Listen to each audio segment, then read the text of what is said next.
देश में चीनी की कीमतों में लगातार तेजी ने आम आदमी की चिंता बढ़ा दी है। कुछ बाजारों में चीनी का खुदरा भाव 65 रुपए प्रति किलो तक पहुंच गया है, जबकि देश में औसत खुदरा कीमत भी तेजी से बढ़ी है। बढ़ती कीमतों के बीच केंद्र सरकार ने 10 लाख मीट्रिक टन कच्ची चीनी को बिना आयात शुल्क के भारत लाने की अनुमति दी है। करीब एक दशक बाद भारत को चीनी आयात करने की जरूरत पड़ी है। ऐसे में सवाल है कि आखिर चीनी महंगी क्यों हो रही है? क्या देश में चीनी की कमी है, मौसम जिम्मेदार है, या फिर एथेनॉल उत्पादन का भी इसमें कोई योगदान है? दरअसल चीनी की कीमतों में तेजी की सबसे बड़ी वजह घरेलू बाजार में उपलब्धता को लेकर बढ़ता दबाव है। 15 अप्रैल 2026 तक देश में करीब 273.90 लाख मीट्रिक टन चीनी का उत्पादन हुआ था। इस दौरान 541 चीनी मिलें संचालित थी और उन्होंने करीब 2865 लाख मीट्रिक टन गन्ने की पेराई की। गन्ने से चीनी निकलने की औसत दर 9.56% रही। भारत में चीनी उत्पादन मुख्य रूप से महाराष्ट्र, उत्तर प्रदेश और कर्नाटक पर निर्भर है। 2025-26 सीजन में महाराष्ट्र ने करीब 89.80 लाख मीट्रिक टन, उत्तर प्रदेश ने 65.60 लाख मीट्रिक टन और कर्नाटक ने 41.70 लाख मीट्रिक टन चीनी का उत्पादन किया। ये तीनों राज्य मिलकर देश के कुल चीनी उत्पादन में करीब 87.48% हिस्सेदारी रखते हैं।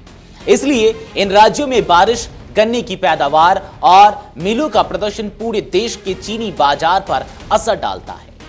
इस बार मौसम भी चिंता बढ़ा रहा है। कमजोर मानसून की आशंका और अल नीनो के खतरे ने गन्ने की अगली फसल पर सवाल खड़े किए हैं। इसके अलावा गन्ने में रेड रॉट और टॉप बोरर जैसी बीमारियों से भी नुकसान की बात सामने आई है। सरकार के मुताबिक इस सीजन में चीनी उत्पादन करीब 306 लाख मीट्रिक टन रहने का अनुमान है, जबकि गन्ना उत्पादक राज्यों का शुरुआती अनुमान करीब 343 लाख मीट्रिक टन था।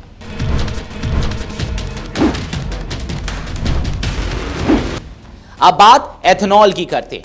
केंद्र सरकार पेट्रोल में एथेनॉल मिलाने को लगातार बढ़ावा दे रही है। इसका मकसद पेट्रोलियम आयात पर निर्भरता कम करना, वैकल्पिक ईंधन को बढ़ावा देना और किसानों की आय बढ़ाना है। लेकिन आलोचकों का कहना है कि गन्ने से बनने वाले एथेनॉल के लिए चीनी का डायवर्जन घरेलू बाजार में उपलब्धता को प्रभावित कर सकता है। हालांकि केंद्र सरकार इस दावे को खारिज करती है। खाद्य एवं उपभोक्ता मामलों के मंत्रालय के मुताबिक चीनी की मौजूदा महंगाई को एथेनॉल उत्पादन से जोड़ना सही नहीं है। सरकार के आंकड़ों के अनुसार एथेनॉल के लिए डाइवर्ट होने वाली चीनी की हिस्सेदारी 2022-23 में 12% थी, जो 25-26 में घटकर करीब 9% रह गई। साथ ही देश में कुल एथेनॉल उत्पादन का करीब 75% हिस्सा अब गन्ने के बजाय अनाज, खासकर मक्के से आता है। सरकार के मुताबिक कीमतों में तेजी के पीछे कम घरेलू उत्पादन, आगामी त्योहारी सीजन की मांग और जमाखोरी जैसे कारण हैं। रक्षाबंधन, गणेश चतुर्थी, दशहरा और दिवाली के दौरान मिठाइयों और अन्य खाद्य उत्पादों में चीनी की खपत बढ़ जाती है। ऐसे में अगर बाजार में उपलब्धता पर पहले से दबाव हो तो मांग बढ़ने के साथ कीमतों में और तेजी आ सकती है। आपको बता दें कि भारत कभी दुनिया के बड़े चीनी निर्यातकों में शामिल था। 2020-21 में भारत ने करीब 70 लाख मीट्रिक टन चीनी का निर्यात किया था, जबकि 21-22 में यह रिकॉर्ड 110 लाख मीट्रिक टन तक पहुंच गया।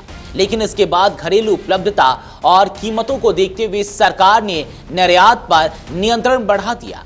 2022-23 में निर्यात करीब 63 लाख टन और 23-24 में लगभग 1 लाख टन तक सीमित हो गया। चीनी की कीमतों को नियंत्रित करने के लिए सरकार ने कई नीतियां लागू की है। चीनी और गन्ने को आवश्यक वस्तुओं के दायरे में रखा गया है। गन्ने की कीमत तय करने से लेकर चीनी की न्यूनतम बिक्री कीमत, उत्पादन, भंडारण और आयात निर्यात तक सरकार के पास नियंत्रण के अधिकार है। 2025 में लागू नए चीनी नियंत्रण आदेश के तहत सरकार को उत्पादन, बिक्री, भंडारण, आयात निर्यात और आवाजाही को नियंत्रित करने के व्यापक अधिकार मिले। जमाखोरी रोकने के लिए स्टॉक सीमा भी लागू की गई है। 1 अगस्त से 30 नवंबर 2026 तक चीनी डीलरों के लिए 400 टन की स्टॉक सीमा तय की गई है। बड़े औद्योगिक उपभोक्ताओं के लिए भी भंडारण की सीमा निर्धारित की गई है ताकि बाजार में कृत्रिम कमी पैदा न हो। इसके बावजूद कीमतों में तेजी नहीं रुकी तो सरकार ने 10 लाख मीट्रिक टन कच्ची चीनी को बिना आयात शुल्क के भारत लाने की अनुमति दी। सामान्य तौर पर चीनी आयात पर करीब 100% शुल्क लगता है, लेकिन इस विशेष व्यवस्था के तहत तय मात्रा में कच्ची चीनी बिना शुल्क के लाई जा सकेगी। आयात की समय सीमा 31 अक्टूबर 2026 तक रखी गई है। अब सबसे बड़ा सवाल है कि चीनी आएगी कहां से। भारत की चीनी आयात में ब्राजील की बड़ी भूमिका रही है। 2024 में भारत ने करीब 31.89 लाख टन कच्चे गन्ने की चीनी आयात की थी, जिसमें करीब 99.85% हिस्सा ब्राजील से आया था।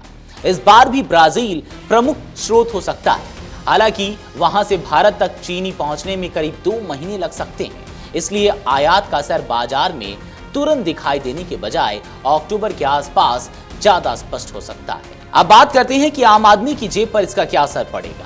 उपभोक्ता मामलों के विभाग के मुताबिक 20 अगस्त को देश में चीनी का आयात खुदरा मूल्य करीब 55.70 रुपए प्रति किलो था। एक सप्ताह पहले यह 50.98 रुपए, एक महीने पहले 48.18 रुपए और एक साल पहले 46.30 रुपए प्रति किलो था। यानी एक साल में औसत कीमत करीब 9.40 रुपए प्रति किलो बढ़ चुकी है। कुछ बाजारों में स्थिति इससे भी ज्यादा गंभीर है। अलीगढ़ में चीनी करीब 61 रुपए किलो, जबकि पंजाब में करीब 65 रुपए किलो तक पहुंचने की खबरें बताई जा रही हैं। मुंबई और भोपाल समेत कुछ बाजारों में भी कीमत 58 से 63 रुपए किलो के बीच बताई जा रही है। यानी इस समय चीनी बाजार के सामने चुनौती सिर्फ उत्पादन की नहीं, बल्कि मांग, उपलब्धता, मौसम, स्टॉक और नीतियों के बीच संतुलन बनाने की है। सरकार ने आयात का रास्ता खोल दिया है और जमाखोरी पर भी निगरानी बढ़ाई है, लेकिन आयातित चीनी बाजार में पहुंचने से इसमें समय लग सकता है। ऐसे में त्योहारों के सीजन से पहले आम आदमी को कितनी राहत मिलेगी, आने वाले हफ्तों में चीनी की घरेलू आपूर्ति और कीमतों की दिशा तय करेगी। अगर आप ये वीडियो YouTube पर देख रहे हैं तो हमारे चैनल को सब्सक्राइब कर बेल आइकन दबाएं और Facebook पर देख रहे हैं तो हमारे पेज को लाइक करें।